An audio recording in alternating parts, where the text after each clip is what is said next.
Bonjour, installez-vous, très chers camarades, aujourd'hui on a encore du boulot. On a des dossiers à traiter. Qu'est-ce qu'on va faire de Marcus Rashford, de Mohamed Salah, de Trent et encore plein d'autres noms? Est-ce qu'il faut les garder, les prolonger, les vendre? On va voir ça ensemble, mais avant ça, je suis obligé de vous remercier pour tout votre soutien sous les vidéos, les likes, les commentaires, vous savez, ça aide au référencement. On fait grandir la chaîne ensemble, donc grand merci à vous. Et bon, si vous avez une cravate, bah enfilez-la parce qu'on a du boulot au bureau. C'est parti. Alors je vous préviens, on commence par du très très lourd. L'un des meilleurs joueurs depuis pas mal d'années, peut-être même le meilleur actuellement, on ne sait pas. En tout cas, il est très très fort. Il te fait des stats incroyables, des performances vraiment de... J'ai même pas les mots. Un game changer, il te change un match à lui tout seul. Évidemment, je parle de Mo Salah. Depuis son arrivée en 2016, c'est 8 saisons et 8 saisons où tu as au minimum 20 buts. Sa première saison, ça a été quand même 44 buts en 52 matchs. Là, actuellement, rien qu'en championnat, après 19 matchs, il est à 18 buts, 13 passes décisives. Comment ne pas le prolonger? Comment ne pas prolonger un joueur comme ça? Évidemment, on aimerait tous avoir un joueur de ce calibre dans notre équipe. Maintenant, voilà. Les faits sont que son contrat se termine en fin de saison, en 2025. Et on est mi-janvier, toujours pas de prolongation de ce qu'il dit, parce que voilà, il parle quand même beaucoup ces derniers temps en interview notamment. Pour l'instant, on dirait bien que c'est sa dernière saison. Les prolongations, enfin, les avancements en termes de négociation et tout, ça avance pas trop. Lui, il fait des appels de pied comme quoi, voilà, pour sa dernière saison, il aimerait gagner ci, ça, ça. Bon, ça se voit, il veut rester. Et à mon avis, le club aussi veut le prolonger. Maintenant, tout ça est joli sur papier et tout. Mais il y a un petit problème. C'est que, bon, Mo Salah, il a quand même 32 ans. En fin de saison, il aura 33. Et de ce qu'il se raconte, lui, aimerait prolonger jusqu'en 2028. Et en fait, c'est pour ça que pour l'instant, ben, les négociations avancent pas trop. Parce que, bon, la durée de contrat, ça leur correspond pas. Et ça peut se comprendre. Mettez-vous à la place du club. Est-ce que vous avez envie de prolonger, aussi bon soit-il, hein, est-ce que vous avez envie de prolonger un joueur jusqu'à ses 35-36 ans? C'est un risque. Parce qu'on ne sait pas. Là, actuellement, il est très fort. La saison d'après, il est très fort. Et petit à petit, au final, ça marche plus trop. Et bon, c'est un gros salaire quand même, Mo Salah. Peut-être qu'avec sa prolongation, il va demander une augmentation. Ben ouais, il te fait gagner des titres. Il est le meilleur buteur du championnat, le meilleur passeur du championnat. Il stat, il fait la différence. Donc bon, c'est sûr qu'il va pas te dire, ok, il n'y a pas de souci, baisse mon salaire. Ouais, ça me paraît un peu compliqué aussi. Donc tout ça fait que il faut se mettre d'accord. Moi, dans l'idéal, à la limite, allez, on coupe la poire en deux, on prolonge de 2 ans et après on voit. Avec une année en option, année supplémentaire si vous voulez. Et bon, faut se mettre d'accord parce que perdre un joueur comme ça, ce serait vraiment dommage. Mais en même temps, bon, si le gars veut un contrat en mode Chelsea, un contrat de 10 ans, bon, abuse pas frérot. Mais bon, à Liverpool, c'est pas le seul joueur qui est un peu dans ce cas-là. Il y a aussi Virgil van Dijk. Et encore une fois, on a affaire à un patron à son poste, un des meilleurs joueurs à son poste depuis pas mal de saisons, depuis pas mal d'années. Et encore un joueur dont t'as pas forcément envie de te débarrasser. Maintenant, c'est un cas un peu plus simple parce que bon, apparemment, niveau des négociations, ça se passe pas trop mal. Et ça, pour le coup, ça devrait être fait. Et je pense qu'on est tous d'accord pour le dire. Faut le faire, faut le garder encore. Comme j'ai dit, une saison, 2 saisons, en plus c'est un défenseur central, on va dire que ça tient peut-être un peu mieux qu'un joueur offensif. C'est ton capitaine, encore là contre United, on l'a vu, il a dévisagé tous ses coéquipiers, il était tout seul, il y a le navire qui coulait petit à petit, et lui il était en mode, les gars, faut que je vous tape dessus, vous allez commencer à jouer quand? Parce que là pour l'instant, faut que je fasse tout seul. Évidemment, tu le prolonges 1 an, 2 ans, mais tu le gardes, tu t'en prives pas. En plus, voilà, pour l'instant, il est dans une très très bonne forme. Faut en profiter. On va passer à un autre club un peu de la région avec Manchester City. Et là, on va faire d'une pierre deux coups parce que là, je vois qu'il y a 2 joueurs qui sont en fin de contrat. 2 sacrés joueurs quand même. Kevin De Bruyne et Ilkay Gundogan. Alors bon, tous les deux ont plus de 30 ans. De Bruyne, je crois qu'il a 33. Ilkay Gundogan, il a 34 ans. Et bon, Manchester City, actuellement, ils sont un peu dans cette phase de « Ok, bon, ça se passe pas trop bien.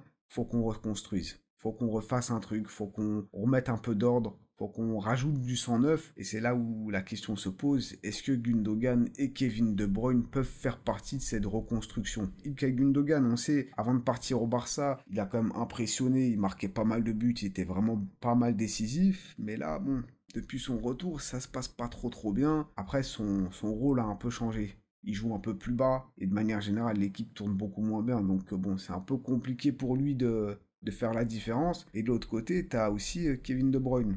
De Bruyne qui, j'ai regardé cette saison, pour l'instant, il a un truc comme 800 minutes jouées. Très très peu, en 19-20 matchs, un truc comme ça fait pas beaucoup, ça fait à peu près 8 matchs au total. Ah, il se blesse quand même pas mal. La saison dernière, j'ai regardé, c'est un truc comme 1200 minutes. Voilà, on sait que c'est un game changer, on sait qu'il apporte beaucoup. Maintenant, est-ce que avec le temps, il va savoir t'apporter autant qu'avant? Je suis pas convaincu.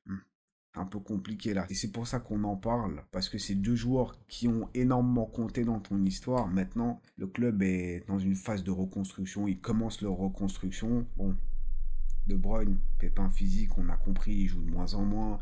Il t'apporte aussi de moins en moins à ce niveau. Gundogan, même chose, depuis son retour, c'est compliqué. Nous, notre boulot aujourd'hui, c'est de se mettre dans la peau du club. Et je pense que le maximum qu'on peut leur proposer, c'est 1 an de contrat, pas plus. Et abuse pas non plus sur le salaire. Parce que bon, Gundogan, pour revenir à Manchester City, il s'est mis d'accord.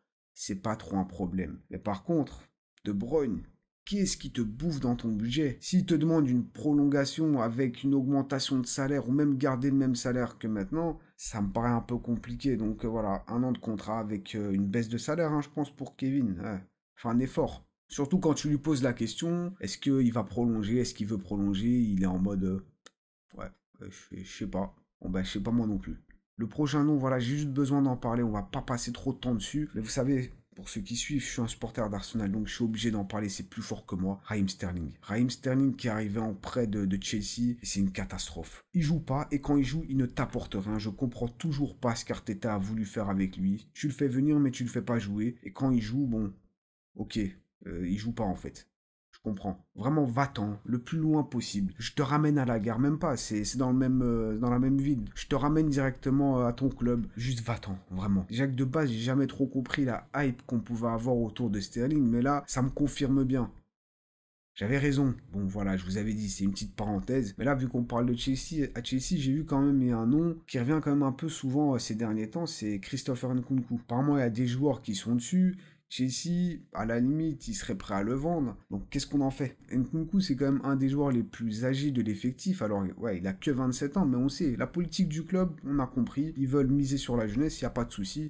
On s'est moqué pendant une petite période par rapport à ça. Mais là, voilà, c'est passé, on peut plus trop se moquer. Mais bon, Nkunku, il est arrivé pour un truc comme 60 millions, j'ai vu, et sa valeur marchande, elle baisse. Voilà, et elle baisse. Elle était à 80 quand il est arrivé. Là, de ce que j'ai pu voir, elle est à 50. En même temps, il joue pas énormément. Là, j'ai un peu les chiffres sous les yeux, et bon, cette saison, c'est quand même 18 matchs de championnat sur les 20 possibles, donc au final, c'est pas mal. Mais c'est que 400 minutes. Bon, là, je vois qu'il joue des 7 minutes par-ci, des 15 minutes par-là, bon, des miettes. Il joue pas beaucoup, c'est pas le titulaire. Par contre, bon, en Conference League, il joue un peu plus. Il a 5 matchs, 5 buts. Mais bon, nous, ce qui nous intéresse quand même avant tout, c'est le championnat. Et qu'est-ce qu'on fait d'Nkunku? Comme j'ai dit, sa valeur marchande, elle baisse. Il a un contrat encore jusqu'en 2028 ou 2029. Donc bon, tu vas encore le garder pendant un petit moment. Est-ce qu'il serait pas le temps de le vendre? C'est ça un peu la question. Moi, j'aime bien Nkunku. En plus, il faut se rappeler, à l'époque, c'est peut-être l'une des premières signatures des nouveaux propriétaires. On se souvient, à l'époque, la saison venait à peine de commencer du côté de Leipzig. Et on savait déjà que c'était un joueur de Chelsea pour la saison d'après. Il avait déjà signé un contrat. Maintenant, comme j'ai dit,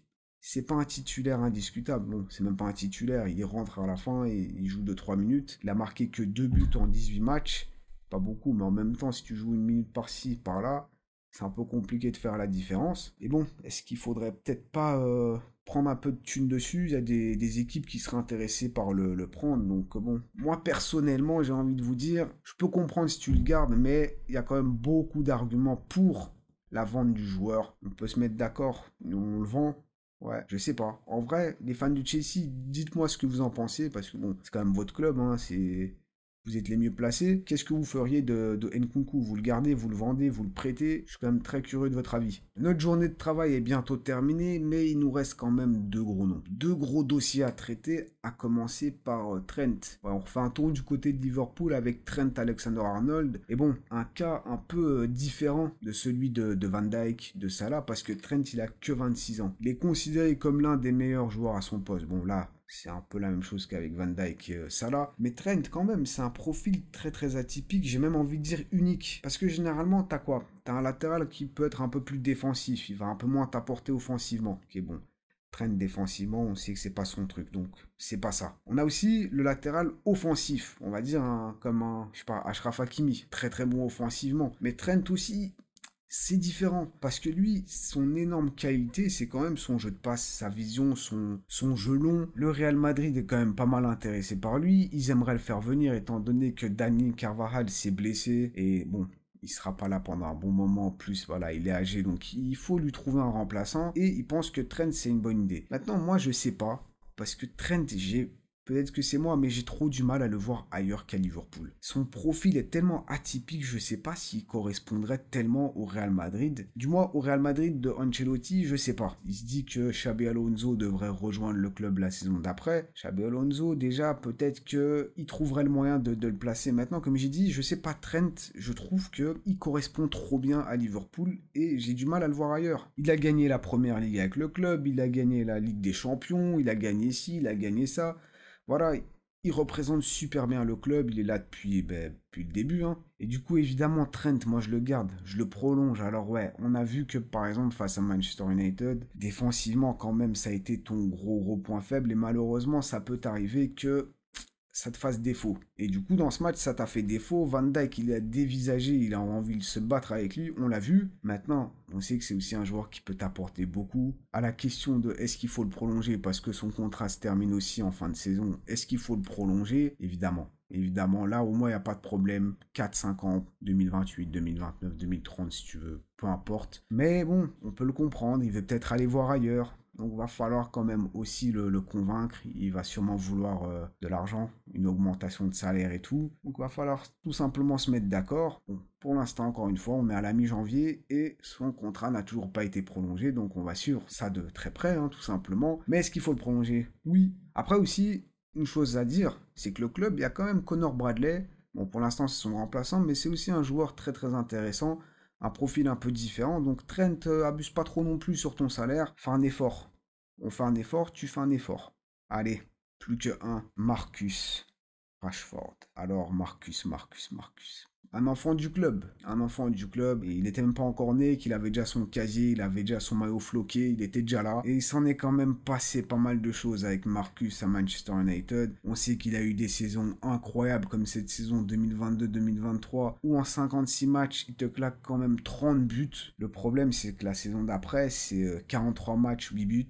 Cette saison, c'est bon, 7 buts en 24 matchs. En fait, c'est ça le gros truc. C'est que Marcus Rashford, on le sait, c'est un game changer. Il est capable de débloquer la situation. Il est capable d'être un joueur au-dessus de la mêlée, de te sauver à un moment où, bon, c'est un peu compliqué. United, c'est un peu compliqué depuis pas mal de temps. Il a réussi à les aider à certains moments, et puis à d'autres, il est quand même décevant. Et au global, je pense qu'il y a quand même ce goût amer pour les fans du club, parce que, bon, encore une fois, c'est un enfant du club, mais il a déçu beaucoup trop souvent. En plus de ça, il y a eu des problèmes extrasportifs. Là, actuellement, il n'est pas trop dans les plans du coach. Il revient quand même sur le banc, mais il joue pas. Le gars, il a que 27 ans. C'est vrai qu'on a l'impression, ça fait 20 ans qu'il est là, mais il est encore relativement jeune. Maintenant, la question, est-ce qu'on n'a pas atteint la limite? Est-ce que c'est pas trop? Est-ce qu'il n'a pas eu déjà beaucoup trop d'occasions, de chances pour enfin montrer qu'il est capable et surtout de prouver qu'il peut tenir dans la durée? C'est ça la question. Est-ce qu'il faudrait pas s'en séparer? Et moi, en fait, plus le temps avance, plus, je sais pas, peut-être que je deviens aigri ou quoi, mais je mets mes émotions de côté. C'est-à-dire que même si un joueur, je l'aime bien, j'essaye d'être rationnel et bon,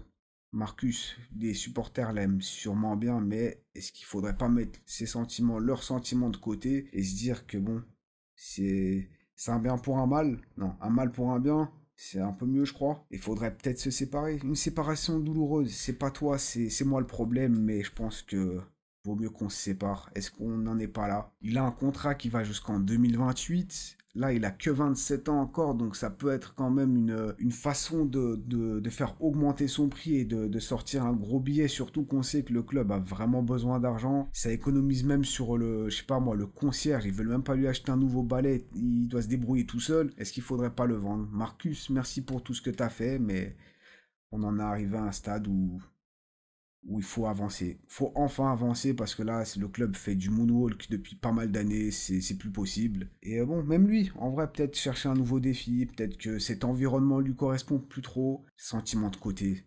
business, is business. Merci, Marcus. Non, en vrai, c'est évidemment un sacré cas. C'est pas évident parce qu'il y a du pour et du contre. Peut-être, en fait, c'est ça le truc, c'est qu'avec Marcus, on peut se dire peut-être. Peut-être qu'enfin ça va marcher, peut-être que ça va être son année, mais ça on se le dit tous les 2 mois, j'ai l'impression, on se dit ça avec lui. On se serre la pince et on te ramène à l'aéroport. Évidemment, faut pas nous remercier, c'est notre boulot. On est là pour prendre les décisions difficiles, pour gérer ce genre de dossier. Donc voilà, on le fait pour aider ces clubs. Le, le cœur sur la main. Moi, pour le coup, je vous remercie d'avoir été là. C'était un plaisir, j'espère que vous avez kiffé. N'hésitez pas à me donner votre avis sur tout ça, parce que bon, c'était chargé quand même. Qu'est-ce que vous feriez avec ces joueurs? Partagez-moi ça dans les commentaires, évidemment. N'oubliez pas le petit triplé, like, commentaire et abonnez-vous si ce n'est pas encore fait. Et nous, on se voit très très vite. Prenez soin de vous. À plus.